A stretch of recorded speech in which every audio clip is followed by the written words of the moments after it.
Olá, meu nome é Adriana Meyer e eu estou aqui para contar um segredo.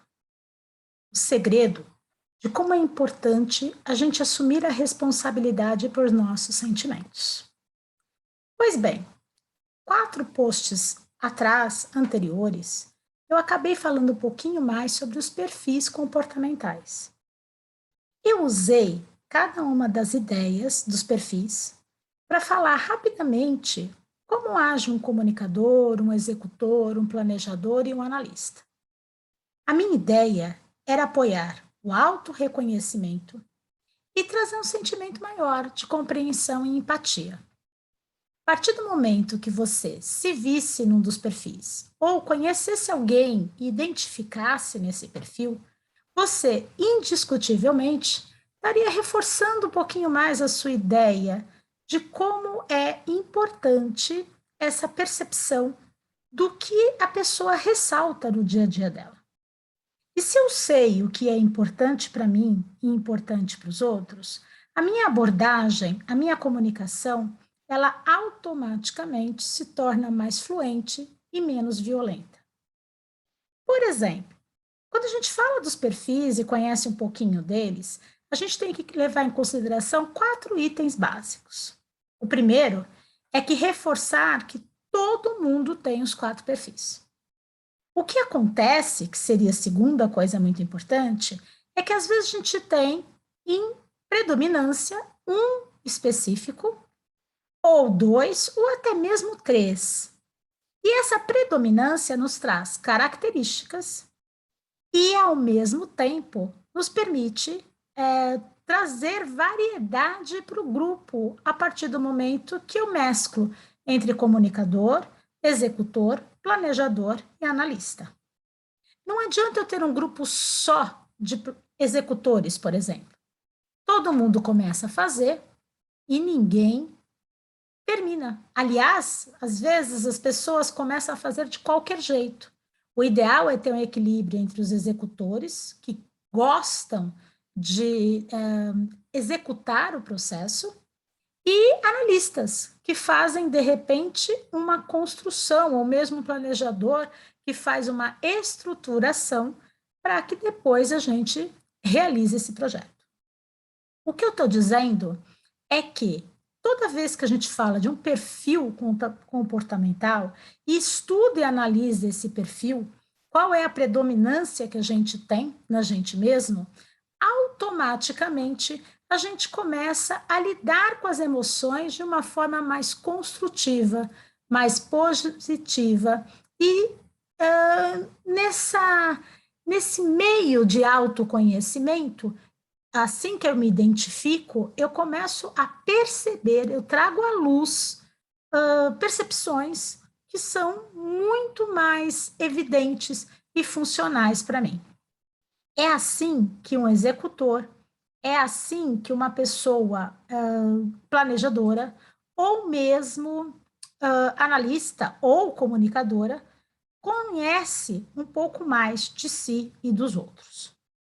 Por exemplo, se eu sei que eu sou um comunicador, eu tenho que deixar claro para as pessoas que estão à minha volta o quanto o grupo é importante. Um comunicador ele não pode ser isolado no trabalho. Ele não se sente confortável quando ele é único para fazer as coisas. Ele precisa de um grupo, de uma execução ou de uma ação que se realize com mais pessoas. Do mesmo jeito, o executor, por exemplo, ele não tem paciência nenhuma se eu vou explicar para ele detalhando todos os pormenores do processo. Ele é muito mais de atitude. E por essa predominância, essa característica predominante, o que ele tenta fazer? Ele quer resolver, ele quer realizar, ele quer pôr a mão na massa. Então, todos os excessos de detalhe causam uma impaciência e até mesmo um desafeto com a proposta. Não é característica do comunicador, do executor, se deter em tanto detalhe. Em contrapartida, se eu tenho um planejador, eu preciso fornecer para ele a maior quantidade e possibilidade de informações. Eu preciso deixar claro o processo. tudo que se detém naquilo. E também, ao mesmo tempo, eu não posso deixá-lo à parte do conhecimento de qual é a função de cada pessoa no grupo. Não existe o grupo pelo grupo. O planejador, ele gosta que cada um exerça a sua função, que as partes sejam divididas. E com isso tem uma ação muito mais coesa e com resultados muito mais pautáveis, palpáveis e etc. Também é um erro muito comum a gente pegar uma pessoa que é analista e sabe da criticidade dela e começar a colocar defeitos no que está sendo feito. A gente vai deixar essa pessoa insegura, a gente vai deixar essa pessoa frustrada, ela vai sentir que a coisa está muito longe do que ela quer e ela começa a patinar no desenvolvimento. A abordagem ideal com um analista, por exemplo, é ressaltar o que aquelas condições e aquelas propostas e aqueles detalhes são importantes, e daí abrir para uma conversa do como é possível fazer a coisa de uma forma mais prática, não tão morosa ou com uma exigência que a gente não atinja nunca. Enfim, o teste comportamental, ele garante exatamente autoanálise e aprofundamento no autoconhecimento e no conhecimento do outro. Ele melhora as relações. Se melhora as relações, melhora muito mais a comunicação. Eu percebo como eu posso ser assertivo falando com outros perfis ou até mesmo colocando claramente o que faz sentido para mim.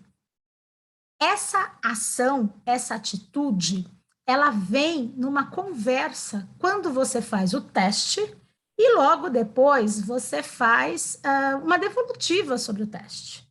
Não é contar para a pessoa como ela é, mas fazer perguntas e trazer reflexões que você percebe como você é, onde e de que forma você dá o seu melhor. Então, toda vez que eu tenho um teste assessment, um teste de perfil comportamental, eu estou justamente propondo para a pessoa que mergulhe nela mesma e descubra o que é que faz muito mais, traz muito mais qualidade para a vida dela, para as relações e principalmente para abordagens muito mais assertivas. Aproveita, entre em contato. Se você quer um teste para você, se você quer entender como funciona esse processo, ou faça uma pesquisa, que há diversas formas de você conquistar isso.